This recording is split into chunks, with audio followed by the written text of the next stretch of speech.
today's book, well, high hopes is relative. Before I get into that, today's Sugar and Spice by Lauren Conrad is the third and final book in her LA Candy series. And if you saw my other two reviews, you'll know why I had high hopes for this. Not because I was expecting it to be good, not because the other two were good, but because I've been led to believe this one was going to be better than the last one. If you're unfamiliar with this series, if you're unfamiliar with Lauren Conrad, go hit up the hills for a minute, or better yet, go watch my other reviews. But Lauren Conrad was, in some senses, the original reality star. She was on Laguna Beach, transitioned into the hills. Someone approached her more than likely and said, hey, write a book about your life. Out came LA Candy. The first book I knew was going to be bad. I had tried to read it before, and it, cliche, stereotypical, poorly written. Pick an adjective, pick a descriptor that will apply to LA Candy. When I wanted to reread it for the series, because sometimes we just need a lighthearted book, and I had been kind of binging on Whitney Port's reaction videos to The Hills, I figured, hey, let's go back into the series. So I came into it knowing I was going to have to read the series with a grain of salt. And so I was able to look past the faults of LA Candy. Then I got to Sweet Little Lies, and I said, what is the purpose of this book? There's no plot to this book. And then when I'd been reading online, because there's one character in particular that was incredibly intriguing, and so me being me, enjoying spoilers, I trolled online to see what kind of information I could get for this character. I couldn't get any information. However, I did get a few tidbits saying Sweet Little Lies, pretty slow, but it gets better in sweet and spicy, in Sugar and Spice. It's only marginally better. Both Jane and Scarlett are like, I don't know if I want to do this reality thing anymore. Scarlett, I like Scarlett because I like her attitude. However, from the very beginning, she has kind of been anti the reality show. And so then my question naturally is, why'd you sign up in the first place? Except, of course, that Jane's her best friend and blah, blah, blah. Now they are second guessing whether they want to renew their contracts because of all the drama that is fake reality is causing. Jane's ex-boyfriend Caleb re-enters the picture, so now we have a new love interest on the scene. Scarlett is dating one of the ex-cameramen of the show, and they are kind of having problems because she's still involved with the show, and the show is creating this false reality which interferes with her relationship with Liam. She's also reconsidering her future. She is going to school at USC, but she really only went because she and Jane were going to live together in LA, and now she's thinking, USC is not enough for me. It doesn't challenge me. I don't want to be at USC, so maybe I should go to another school. Spoiler here, and this is something that really bothers me about what Conrad, or actually I should say her ghostwriter, does, is Scarlett, as great as she could be, and not just Scarlett, all the characters, you get all the information right up front. You don't learn for yourself. You don't see for yourself who they are. You're told who they are. And so Scarlett, I can't tell you how many Ivy League schools, Harvard, Stanford, Columbia, NYU, she applies to a multitude of Ivies and gets into every single one. And I'm just like, I like that Scarlett is smart. I'm great with that. I enjoy her being the level-headed one, the one that will not take crap and will give crap back. But does she have to be so perfect? Anyway, so now she's also dealing with that because she doesn't know how to tell Liam. She doesn't know how to tell Jane. And then Madison, throughout the first two books, she had been getting threatening letters, threatening texts, threatening emails, which threaten, how many more times can I say threaten, to out her, to reveal her deep, dark, secret past, which is, spoiler, she was poor, and I think she lived in a trailer, and she had an alcoholic mother and a deadbeat father. something along these lines, things that she had tried to keep in her past. I was ready, set, go for that to be the driving force of this novel. She has been integrated into Jane's life in order to create more drama, but on her own, she's supposed to have drama of her own. And the spoiler is her blackmailer is her sister. In order to get her sister off her back, because apparently she has so much debt, she can't actually pay her sister's ransom. So she's like, I'll just get you on the show. Sister comes on the show, and it's not nearly as dramatic as I'd been hoping for. In the end, the sister outs Madison, which doesn't actually hurt her career at all. It kind of skyrockets it. Both Jane and Scarlett leave the show. Scarlett gets into, I think, NYU, and then she and Liam relocate to New York. Jane gets a job at a new interior design firm. She is basically purged of all boys. Caleb was only seeking the cameras, the fame and the fortune. Brayden, this is one I really don't buy, particularly because we never got much of Brayden. The best that we got of him was in the very beginning of LA Candy, but honestly, from then on, it was maybe a text message, maybe a couple lines of phone call, mostly Jane telling us about her interactions with Brayden. She realizes that Brayden is not a relationship guy. The only time he wants her is when he can't have her. So at the end of this book, she has that grand realization and she kicks him to the curb. And then of course, Jesse, destructive guy, she ultimately kicks him to the curb too. And there we go. There's not a whole lot of plot in this book either when you boil it down to its essence. I thought the big plot was gonna be Madison. She's honestly my favorite character. I want Scarlett to be my favorite character because she's so bold and brassy, but because there's not a whole lot of depth to her, and I do not understand why she thinks the way she thinks. Because in the first book, she only got into the project because of Jane. But she never actually tries. And so then throughout the second book, we get a lot of complaining from her. And then in the third book, she's trying to play by the rules, but we still don't get much from her. And then Jane. She doesn't think for herself. She doesn't question anything. She just accepts what comes her way because it seems good. Like, Caleb re-enters the picture and she's like, all right, yes, because he was her first love, and so they can rekindle things and things seem to be going great, even though she knows she shouldn't. The only good part about this, or interesting part about this relationship, is you do wonder, what is Caleb after? So I enjoyed that little mystery, except I don't think that Conrad and her ghostwriter took enough advantage of it to really get to its true potential. Madison is my favorite character because she's so loathsome. But I like that she has a goal. She knows what she wants, even though I don't agree with what she wants and I don't agree with the way she's going about it.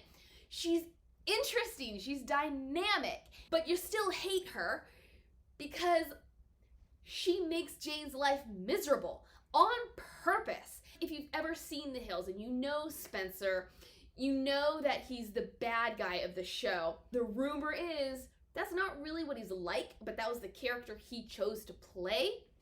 Madison is essentially playing that character or feeding into it. I don't feel like she was playing much of a character. I feel like that was her character, but she was feeding into it. She was making sure that she was worse than she needed to be for ratings, for interest.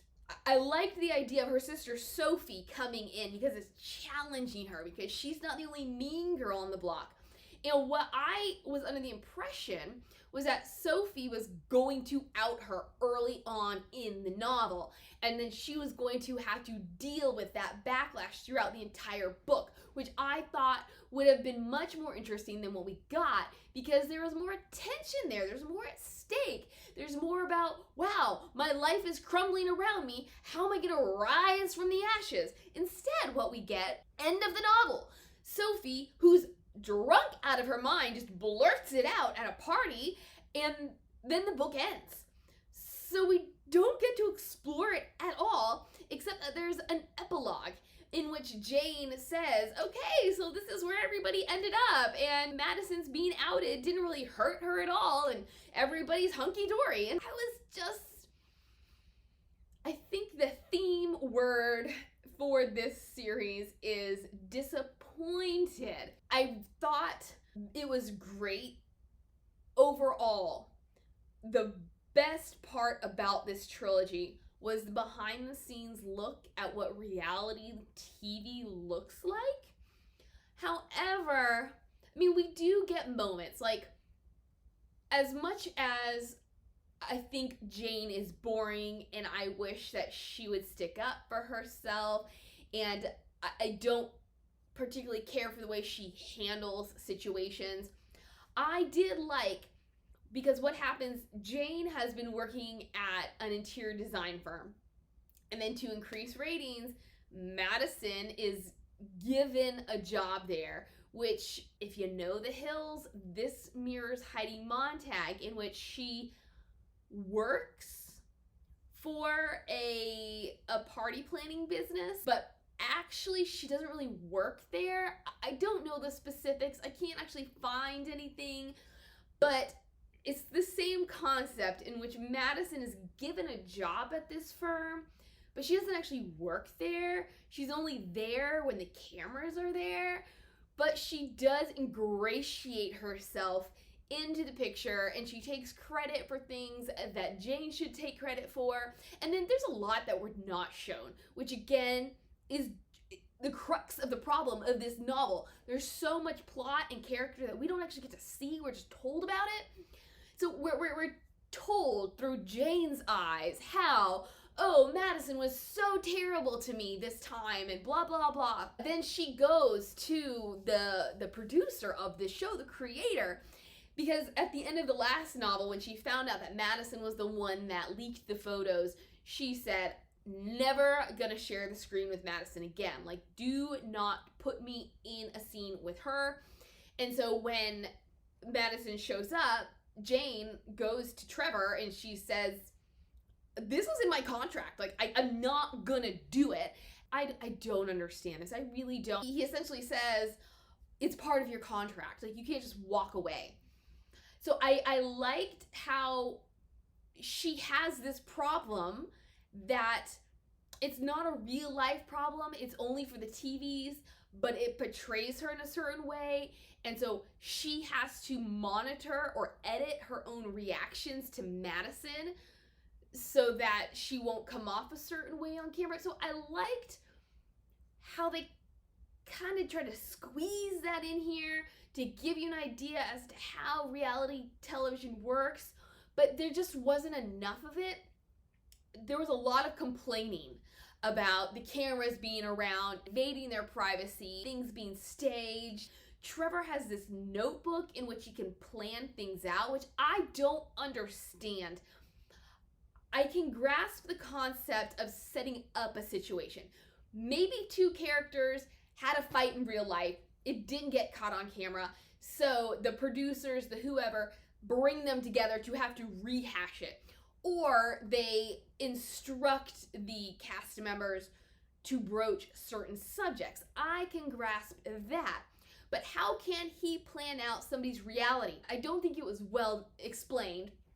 And that just goes along with the point I'm trying to make, in which we are told how things are problematic, but we don't actually get to see how they're problematic. We might get one scene, and that scene is supposed, it's like, supposedly,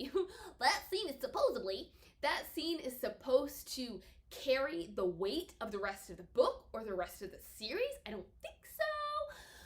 Anybody know where that's from? Give me a holla. There's a scene early in the book where Jane is being pursued by paparazzi. This is the only time we get to see her being pursued by paparazzi.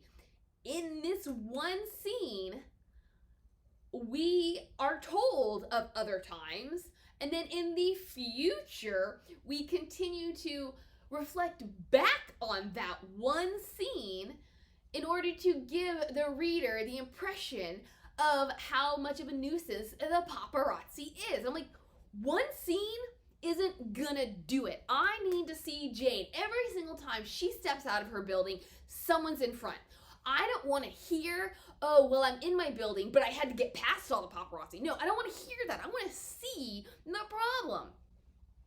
I enjoyed the attempt at getting us behind the scenes, but I thought that the ball was ultimately dropped because Conrad is trying to do too much. We have so many narrators. We have Jane, we have Scarlett, we have Madison, we have Trevor, and then we have the editor of the Gossip Rag, which actually I don't think we get a whole lot of her here. But we have so many people with so many storylines that it is ineffective. I would definitely take Trevor out. I would possibly take Scarlett out. Either Scarlett or Madison. Or I would tone down how much she's trying to do in this book, because you can't give us, and this is saying a lot considering she had 3 books to accurately depict the plight of a celebrity. We have Scarlett's drama, we have Jane's drama, we have Madison's drama, we have Trevor's drama, then we have the overall drama that is supposed to tie them all together, and it just doesn't work. There's just too much going on for subpar writing skills, because this is not a thin book. It's a decent sized book, but it's just too much for subpar writing to accomplish correctly. Let me look at my notes. So you want to see something, yeah? I tried really hard to come up with things that I liked from this book, which, can I say, that is one thing I like about reading a book, is I can stop and I can write things down, whereas when I'm listening to an audiobook, I generally don't have that luxury. But this, of a whole 9 by 11, that's the only good stuff I could say about this book. 1, 2, 3, 4, 5. I could only find 5 good things. The rest, negative, negative, negative, negative. So let me double check all my negatives. One thing. Maybe this is me being selfish, but the books only span a 2-season period on this show. I think this is due largely to the fact that I wasn't fully convinced that life on the show was so bad, but I wish Jane, and maybe Scarlett, but mostly Jane, had stayed on the show longer. Maybe it's because Lauren Conrad had been on the show longer. Or maybe it's because I'm like, dude, this is your job. You're earning bank. Like, why leave a show when you're earning bank? And of course, it does. It goes back to the fact that I wasn't convinced that it was such a bad job. But 2 seasons, to me, granted, mental health is important. And it doesn't take much to have failing mental health. But I didn't feel like 2 seasons was enough to push a person over the edge. I don't think that she accomplished very much in her 2 seasons on the show to accurately create a character that people would love or hate. There was just not enough character arc. I think what was shown on the show was, here's the girl next door. Girl next door dates America's bad boy. Girl next door has racy pictures. And then honestly, from book 2 to book 3, I don't know what Girl Next Door does. Okay, so she tries to date bad boy again, and then she just dates a bunch. I mean, yeah, I think maybe I would just fired her because she did. She got really boring. No wonder Madison got more airtime. One of the things I mentioned with the ex-boyfriend Caleb from high school was that he and Jane were high school sweethearts. He and Jane were high school sweethearts. They were first loves. They lost their virginity to each other. He goes off to college at Yale. First off, this girl doesn't believe he's smart enough to go to Yale. It was never proven to me that he was a Yale man. I feel like a lot that goes on in these books is wishful thinking. It is Lauren Conrad's attempt to have big things happen for no reason. Scarlett's theory is that he broke up with Jane so that he could sleep with other girls without feeling guilty. And so there's this tension, this underlying tension between Jane and Caleb. Whether Caleb knows it or not, I don't know. But Scarlett obviously holds ill will towards him. And so I would really have liked, when he re-entered the picture, for them to come to blows about this reason that he broke up with Jane. I just felt like, for the kind of person Scarlett is supposed to be, her just letting it go was out of character. I would have expected her to come after him because she's Jane's best friend, but there's no mention of it whatsoever. I mean, maybe that's not true. But then we get, I think it's from Jane's perspective, we get this thing about Jane saying he may have been cheating on me. He broke up with me so he could sleep with other girls. And she's completely fine with it. And so I just thought there was this whole issue that once again could have fueled the novel, could have given us tension, could have given us excitement, and nothing. Especially because we're getting those hints that maybe he only came back into Jane's life to be famous, to be on camera. So what better than to have this blowout, because now Jane, or now Scarlett, is accusing him of using her to be famous, which maybe that is human nature. To, if you know someone with fame, you want to jump on that bandwagon.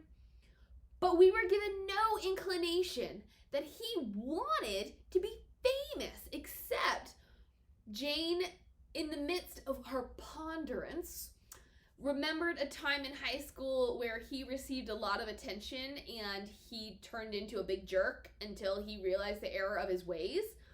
But I'm thinking, okay, so you're off at Yale, and I guess you see Jane on her television show, so you decide to take a year off from Yale to, he claims to be working at some kind of Habitat for Humanity organization in LA, just to get on television with her? It doesn't make sense. I do wish that the whole cheating or the breakup thing had been addressed and had been some big blowout that gave us some excitement, that made me love or hate Caleb, or, you know, just made me want to do more than yawn. There's another character named Gabby. And Gabby is vapid. Gabby has absolutely no point in this book or in this series, except that I'm assuming she is a stand-in for Audrina, and Elsie wanted to get all of her friends into her books somehow. Gabby is an airhead, which I'm not saying Audrina is an airhead, but definitely on the show, she is portrayed as someone who's not too bright. So Gabby is this airhead. She is sort of a comic relief, although we don't really get enough of her for that to be accurate. In the second book, when Scarlett and Jane are fighting, Scarlett and Gabby are then thrown together into a lot of scenes because Madison and Jane have gone MIA. Through this, Scarlett and Gabby, they form a friendship. When, how, where, I can't tell you, because all we know is Scarlett could care less about Gabby. And then all of a sudden, Scarlett's thinking, Gabby's not so bad. I actually kind of like her and we're friends. Fast forward to Sugar and Spice. We see nothing of Gabby. At the very beginning, we get a little bit of her, and she's pushing the whole Madison is innocent line, because Madison is going all around to the tabloids and the talk shows saying, why does Jane treat me like this? It's not my fault. And so Gabby, who had gotten a publicist, is spouting the Madison line, and then she just disappears. We're getting this huge question mark as to why is she behaving this way? Like, she's not the smartest person, but she was something of an honest person in her naivete. Now, yeah, she's saying things that are out of character, and then she just disappears because apparently she's on vacation, and you know something's up. You know it's not right because there's nothing about her going on vacation. Then all of a sudden it's like, oh, where's Gabby? And so what we learn is that this publicist is trying to improve her image, get her more airtime, get her more money. I don't know. And so what she's actually done, she hasn't gone on vacation, but she's had a boob job. She's, I think, had other plastic surgeries. She then reappears as this brand new, slutty Gabby. The whole book just left me questioning, what happened to her?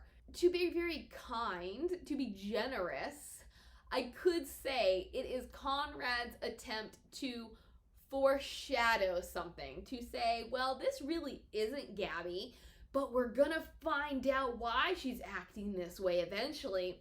It just wasn't done well because the writing was so subpar. And so we learn that Gabby is trying to change her image at the behest of her publicist. That's it. Then Trevor, because Jane finds Trevor's notebook detailing all the ways that he's going to manipulate her on screen. And so then Trevor realizes that Jane knows what he's going to do. So he sets up Gabby with Caleb in the hotel room at the end of the book. And Jane is supposed to walk in on them and be like, oh, you're cheating on me, and have this big stink. That's her last straw, and she says, I'm done. But the whole Gabby thing came from left field. There was very little development with it, and it felt unnatural. In the grand scheme of things, if it had been developed properly, I could have gotten behind it. But since it wasn't, it just felt extraneous, like so much else of this novel. Plus, this stupid dog. So I mentioned the dog in the last review, and I'm gonna mention this dog again because there was absolutely no point to this animal. I know people love dogs, and so they're probably saying, oh, I'm so glad Jane has a dog. But for me, pets serve the same purpose as characters in that they need to have a purpose. If you're gonna include it, give us a reason. This is not an emotional support animal for Jane. This animal does not cause strife. Well, no, it does not cause strife. This animal does not create storylines. This animal does not come into play in any which way. Yet one more aspect of this book taking up room on the page that could have been given to something better, something more important. I want to talk about Brayden. I don't want to drag this on any longer, but I do want to discuss Brayden. I've mentioned how he has no development. I knew he was supposed to come into bigger play in this last book because obviously it's the last book and we need to tie up all of our storylines. And so I was thinking, okay, finally, we are gonna get Brayden, to finally have some resolution on him, to figure out whether I want to root for him or not. And let's see, they have one or two interactions, they make out, they spend the night together, things seem to be going well, but it's only on the eve of when he's going off to Canada to shoot a movie. And he spends almost the entirety of the novel in Canada. From what I can tell, he and Jane exchange emails. So they don't have this deep, constant connection for us to be seeing anything. But so I was so disappointed in Brayden being a part of this picture when he wasn't a part of the picture. He literally was not in the picture at all. So why is he even an entity? Why does he even matter? Just another missed opportunity, another underdeveloped character. It makes no sense, and I do not understand how Lauren Conrad got published. So she thanks somebody in this book for helping her, and that is a euphemism for thanks for being my ghostwriter. And from looking up this ghostwriter, she seems to be pretty well known, has done a decent bit of writing on her own. Unless this was the beginning of her career, why did they use her? I would be so embarrassed for this to be my legacy. I don't care that you're working with Lauren Conrad. I don't care that they were successful. They were successful because her name is on the book, not because they're good books. And I think I would be more concerned about producing good content than anything else. But Brayden was probably the biggest missed opportunity, the biggest issue, the biggest writer's gap in this entire novel. He's essentially the epitome of everything that's wrong with each novel. Then when we get to the end of this novel, and Brayden has been this non-entity, and all of a sudden Jane has her magnificent light from heaven realization that he doesn't actually want her and he never will want her. Let me see if actually I can find the passage. Scar had asked her if Brayden was the kind of guy who avoided relationships until he really and truly fell in love, or if he was the kind who avoided relationships altogether. Had Brayden ever been in a relationship? Brayden had made the overture, not her, and she had been too vulnerable and mixed up to resist. Should the fact that he came on to her while she was dating his best friend have been a warning sign too? And what about his late night phone call from Banff after he'd heard that she was dating Caleb? Did Brayden only want her when she was with another guy? Or was he with another girl? Or they were otherwise unable to be together? The answer seemed suddenly obvious. Here she'd been thinking that he might be the one. Not Jesse, not Caleb, ... Brayden. We need dramatic soap opera music. Dun dun dun. Brayden. God, she was such an idiot. And then she leaves. That is it. She had spent the night with him. She wakes up the next morning, and because he doesn't offer to bring her breakfast, she realizes he's not the one. Dun dun dun. I need to zoom. Has anybody seen that episode of Doctor Who where he's like, I need a zoom? Anyways. Yeah, that was it. Nothing throughout the novel. They get together, and next morning she's like, oh, you didn't bring me breakfast in bed? I see your true colors. Somebody please explain to me these novels. Just please tell me how they're supposed to work. Tell me how I'm supposed to care about these characters. That's it.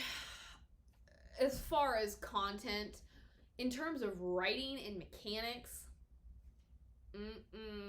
voice tags, telling versus showing, the physical descriptors.